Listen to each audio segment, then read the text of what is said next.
નમસ્કાર, હું છું સરસ્વતી ચંદ્ર આચાર્ય. મહત્વની ખબરમાં સ્વાગત છે આપનું. આજના મહત્વના સમાચાર પર નજર કરીએ તો સુરતના જહાંગીરપુરા વિસ્તારમાં રાત્રે 4 વ્યક્તિ જમીને સૂઈ ગયા અને ત્યારબાદ સવારે ઉઠ્યા જ નહીં. તેમના મૃત્યુ થયા. તેમના મોતના કારણે સનસનાટી મચી ગઈ છે.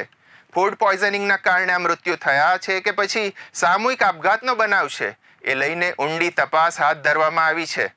જો કે હજુ સુધી તેમના મોતને લઈને સસ્પેન્સની સ્થિતિ બનેલી છે. કેટલીક નવી વિગત ખુલે એવી પણ શક્યતા નકારી શકાય નહીં. આસપાસના લોકોમાં જુદી જુદી ચર્ચા આ કમકમાટી ભરી ઘટનાને લઈને શરૂ થઈ ગઈ છે.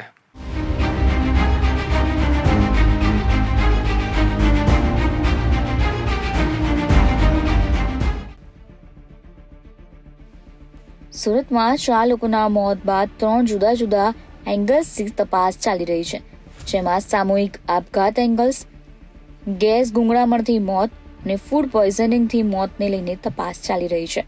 બનાવની વિગત એવી છે કે સુરતના જહાંગીરપુરા વિસ્તારમાં પતિ, પત્ની અને 2 સાળી રાત્રે જમીને સૂઈ ગયા હતા.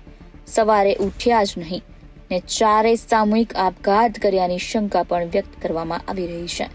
પોલીસ દ્વારા તપાસ ચાલુ છે અને 4 રાત્રે રસપૂરી જમ્યા હતા અને બાદમાં સૂતા હતા, જેમાં એક મહિલાએ વોમિટિંગ કર્યાના નિશાન પણ જોવા મળી રહ્યા છે. ત્યારે આ ઘટના સામૂહિક આપઘાતની છે કે ફૂડ પોઈઝનિંગથી 4ના મોત થયા છે તે કહેવું હાલ મુશ્કેલ છે. તો ઘરમાં ગેસ ગીઝર પણ ચાલુ હતું તો ગેસ ગુંગળામણથી મોત થવાની શક્યતા પણ જોવાઈ રહી છે. પોલીસે સાચું કારણ જાણવા માટે FSILની મદદ પણ લીધી છે. હાલ 4ના મૃતદેહને PM માટે હોસ્પિટલ ખસેડાયા છે અને ઘટનાને લઈને રાજ રેસિડેન્સી એપાર્ટમેન્ટમાં સોંપો પડી ગયો છે. પ્રાપ્ત માહિતી મુજબ મૃતકોમાં 3 મહિલા અને 1 વૃદ્ધનો સમાવેશ થાય છે. 4 લોકોએ સામૂહિક આપઘાત કર્યાની આશંકા વ્યક્ત કરવામાં આવી રહી છે. હાલ પોલીસ કાફલો ઘટના સ્થળે પહોંચી ગયો છે. તપાસ ચાલુ છે. ઘટનાને પગલે આજુબાજુના ઘરમાંથી પણ લોકો એકત્ર થઈ ગયા છે ને ઘટના પાછળનું કારણ હાલ અકબંધ છે. પોલીસે આજુબાજુના ઘરના લોકોના નિવેદન લેવાનું શરૂ કર્યું છે, જેમાં જાણવા મળ્યું છે કે રાત્રે જમ્યા બાદ તમામ સૂઈ ગયા હતા. જોકે સવારે ન જાગતા શંકાના આધારે જગાડવા પ્રયાસ કરવામાં આવ્યો હતો, પરંતુ જાગ્યા જ નહીં. પોલીસે કહ્યું કે પ્રાથમિક તબક્કે આપઘાતનો બનાવ લાગી રહ્યો છે. કારણ જાણવા આસપાસમાં તપાસ હાથ ધરવામાં આવી રહી છે અને તમામના મૃતદેહને પોસ્ટમોર્ટમ માટે મોકલી આપવામાં આવ્યા છે. PM રિપોર્ટ બાદ જ આપઘાત અંગેની વધુ વિગતો સામે આવી શકે તેમ છે. હાલ તપાસ ચાલી રહી છે.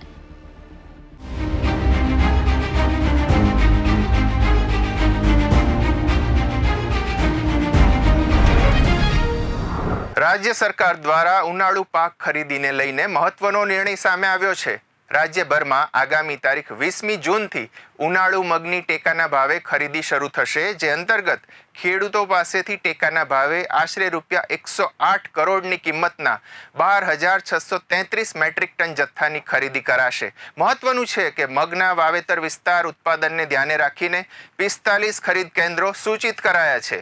આ સાથે વર્ષ 2023-24 માટે મગ પાકનો ટેકાનો ભાવ ₹8,558 પ્રતિ ક્વિન્ટલ નક્કી કરાયો છે.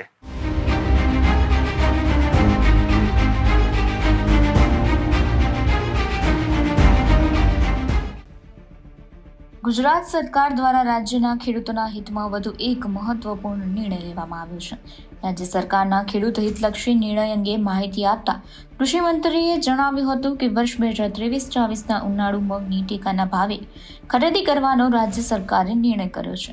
ઉનાળુ મગની ટેકાના ભાવે ખરીદી આગામી તારીખ 20મી જૂનથી શરૂ થશે અને રાજ્યભરના ખેડૂતો પાસેથી ટેકાના ભાવે આશરે ₹108 કરોડની કિંમતનો 12,633 મેટ્રિક ટન જેટલો જથ્થો ખરીદી કરવાનું અનુમાન છે.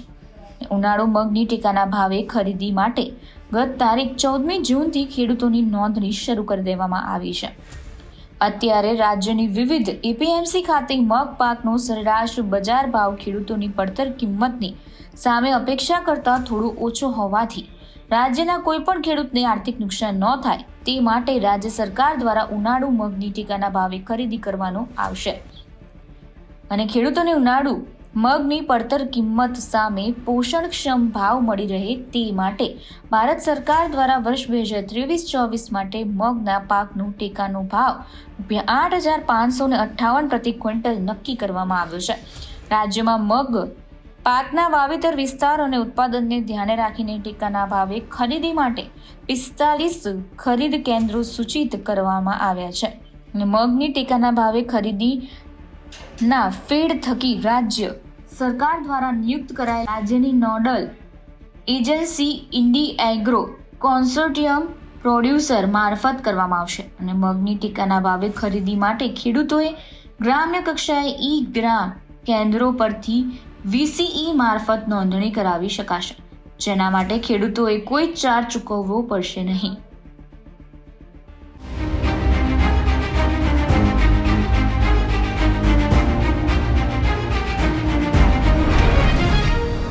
રાજકોટના અગ્નિકાંડમાં હજુ સુધી કોઈ નક્કર પગલાં ભરાયા નથી અને જવાબદાર મોટી માછલીઓને બચાવવાના ખેલ થઈ રહ્યા છે એવા આક્ષેપ સાથે આજે કોંગ્રેસે પોલીસ કમિશનર કચેરીનો ઘેરાવ કરી કમિશનરને યોગ્ય કાર્યવાહી કરવા રજૂઆત કરી હતી. બહુમાળી ભવન ચોકથી પોલીસ કમિશનર કચેરી સુધી રેલી યોજી હતી.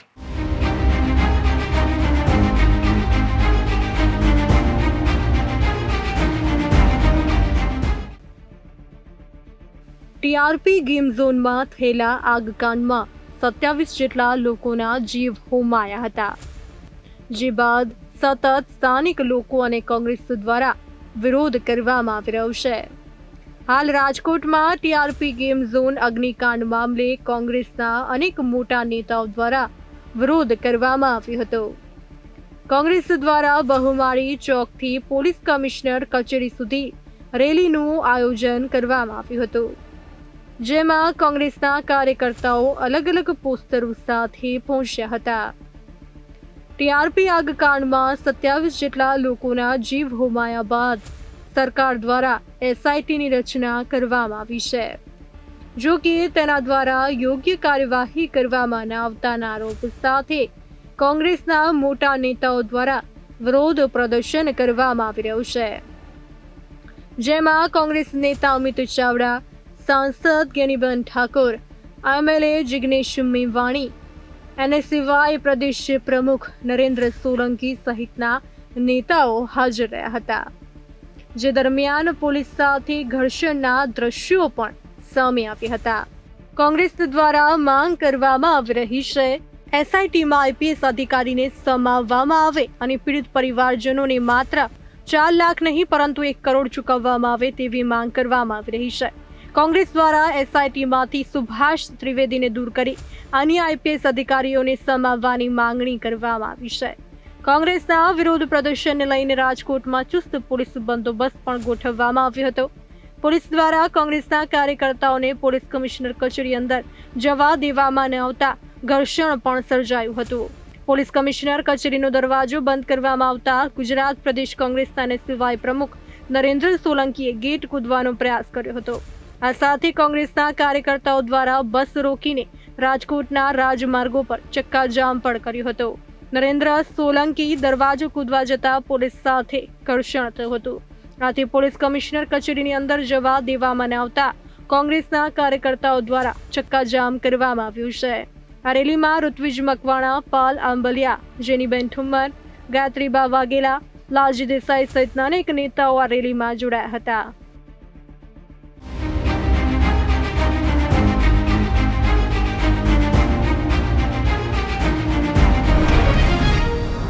એક બાજુ રાજ્યની સ્કૂલો ખુલતા બાળકોનું વેકેશન પૂર્ણ થયું છે, ત્યારે બીજી બાજુ સાસણગીરમાં હવે સિંહોનું વેકેશન શરૂ થઈ ગયું છે. એટલે કે હવે સાસણગીરની મુલાકાતે આવતા પ્રવાસીઓને સિંહ દર્શન નહીં થઈ શકે. તારીખ 16 જૂનથી 15મી ઓક્ટોબર સુધી સાસણગીર અભયારણ્ય બંધ રહેશે.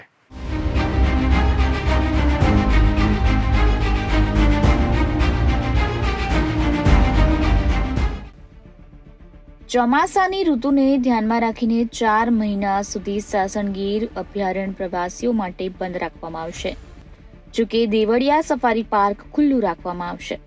સફારી પાર્કની મુલાકાત લેતા પ્રવાસીઓ ઓફિશિયલ વેબસાઇટ પરથી ઓનલાઈન બુકિંગ પણ કરાવી શકશે. ચોમાસાની શરૂઆત થતાની સાથે જ ગીર અભયારણ્યમાં સિંહનું વેકેશન શરૂ થઈ જાય છે. 4 મહિના ચોમાસામાં સિંહનું સંવનન કાળ હોવાથી પ્રવાસીઓ માટે સફારી પાર્ક બંધ રાખવામાં આવે છે. આ 4 મહિના વન વિભાગ દ્વારા જંગલના રસ્તાઓની સફાઈ, વૃક્ષોની દેખરેખ અને તેમના સંવર્ધન જેવી પ્રવૃત્તિઓ કરવામાં આવતી હોય છે. પાર્કનો છેલ્લો દિવસ છે. બહુ જ આનંદ થઈ રહ્યો છે. અમે લોકો સફારી કરવા નીકળ્યા અને 6 સિંહ જોયા અત્યાર સુધી અને બીજા પણ ઘણા બધા પ્રાણીઓ જોયા છે. અડધી સફારી પૂરી થઈ છે અને અડધી હજી બાકી છે. તો અમે બધા આનંદ કરી રહ્યા છે. છેલ્લો દિવસ છે. અમે બહુ લકી છે કે અમને જોવા મળ્યા સિંહ આજે. નેચરલી પહેલી વાર જોયા. ઝૂમાં તો ઘણી વાર જોયા છે, પણ નેચરલ જોવું એ એકદમ અલગ વસ્તુ છે. કેવો એક્સપિરિયન્સ રહ્યો છે, શું કહેશો? પહેલી વાર આવ્યા છીએ અમે લોકો, પહેલી વાર જોયા અમે સિંહોને. 4 થી 5 જોયા, ઝુંડમાં હતા, પાણી પીવા આવ્યા હતા તો જોયા. બહુ મજા આવી. આપને જણાવી દઈએ કે દેશ વિદેશમાં પ્રખ્યાત એવા ગીરના સિંહોનું વેકેશન શરૂ થાય તે પહેલા જ પ્રવાસીઓનો ઘસારો ખૂબ જ રહે છે. ઉપરાંત આ વર્ષે સિંહ દર્શન કરનાર પ્રવાસીઓની સંખ્યામાં ખાસ્સો વધારો થયો છે. તેમજ દેવળિયા સફારી પાર્કમાં પણ સિંહ દર્શન કરવા આવતા ટુરિસ્ટોમાં પણ ખૂબ જ વધારો થયો છે. ચાલુ વર્ષમાં જોઈએ તો જનરલ સફારી 2 લાખ લોકો ને દેવળિયા સફારી પાર્કમાં 6,88,000 લોકોએ મુલાકાત લીધી હતી.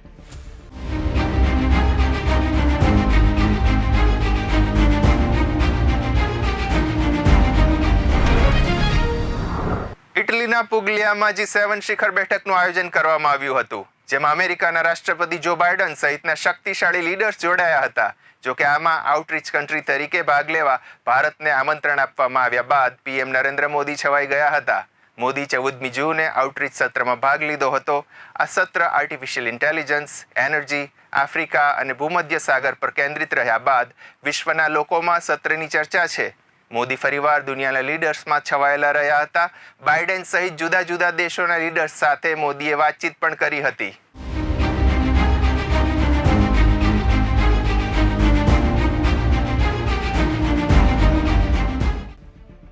ઇટલીમાં 13 થી 15 જૂન દરમિયાન G7 સમિટ યોજાઈ હતી. વડાપ્રધાન નરેન્દ્ર મોદી અને તેમના ઇટાલિયન સમકક્ષ જોર્જિયા મેલોનીએ શુક્રવારે કોન્ફરન્સની બાજુમાં એક સેલ્ફી ક્લિક કરી હતી અને મેલોનીએ અપુલિયામાં G7 આઉટરીચ સમિટની બાજુમાં વડાપ્રધાન મોદી સાથે સેલ્ફી ક્લિક કરી, જ્યારે બંને નેતાઓ હસતા જોવા મળ્યા હતા.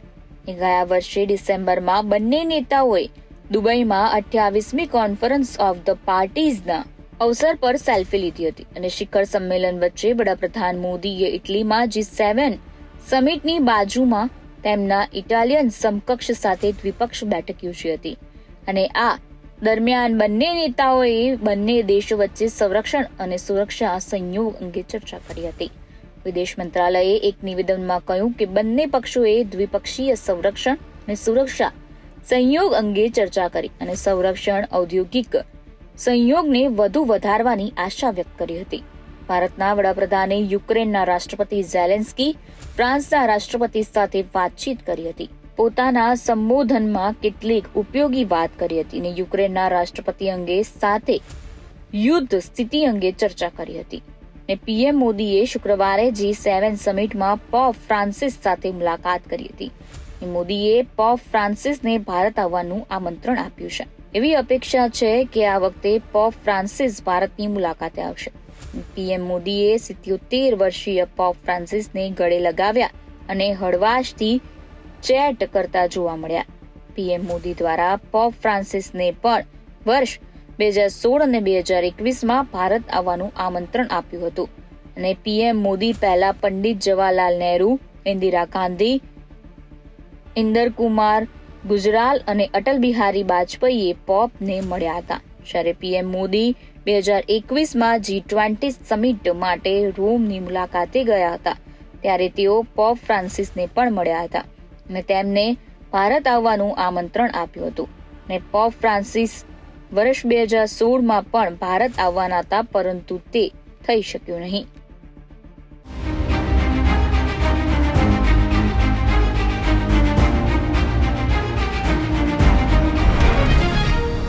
પૂર્વી લદ્દાખમાં ભારત અને ચીન વચ્ચેના લોહિયાળ સંઘર્ષને શનિવારના દિવસે 4 વર્ષ પૂર્ણ થયા છે. જો કે આ લોહિયાળ સંઘર્ષની યાદો હજુ તાજી છે. ગલવાન અથડામણના કારણે સૌથી મોટું નુકસાન વિશ્વાસને લઈને થયું છે, જેને વર્ષ 1962માં ચીન સાથેના યુદ્ધ બાદ ફરી હાંસલ કરવામાં દશકોનો સમય લાગી ગયો હતો. ચીને જુદા જુદા પ્રસંગે વારંવાર વિશ્વાસઘાત કર્યો છે અને તેની નાપાક હરકતો જારી રાખી છે. હવે પ્રોપેગન્ડા ફેલાવીને સેનાના નૈતિક જુસ્સાને તોડવાના પ્રયાસ થઈ રહ્યા છે.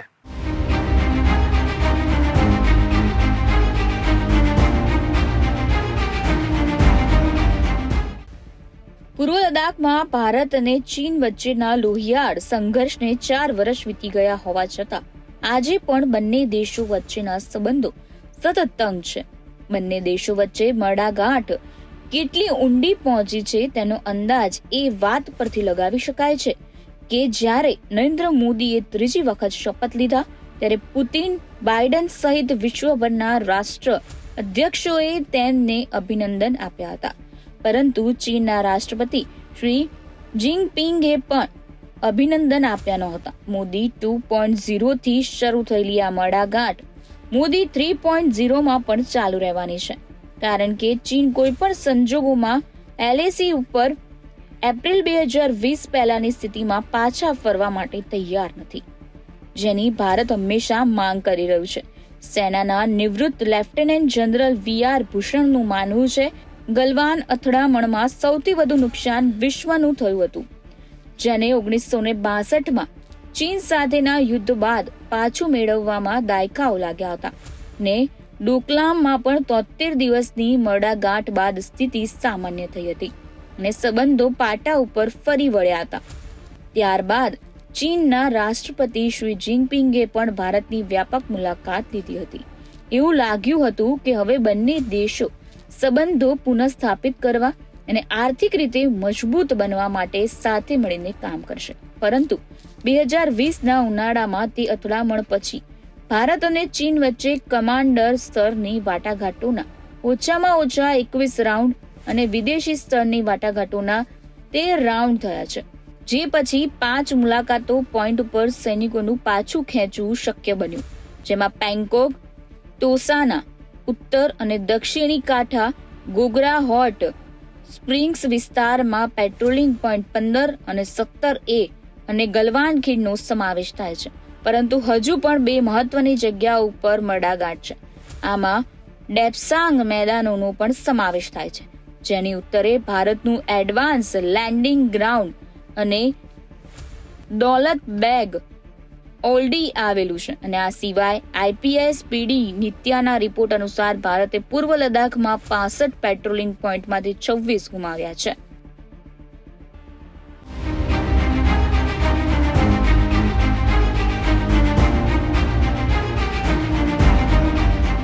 તો મહત્વની ખબરમાં આજ સમય ફરીથી મળીશું. ત્યાં સુધી જોતા રહો બી ઇન્ડિયા, ભરોસો ગુજરાતનો.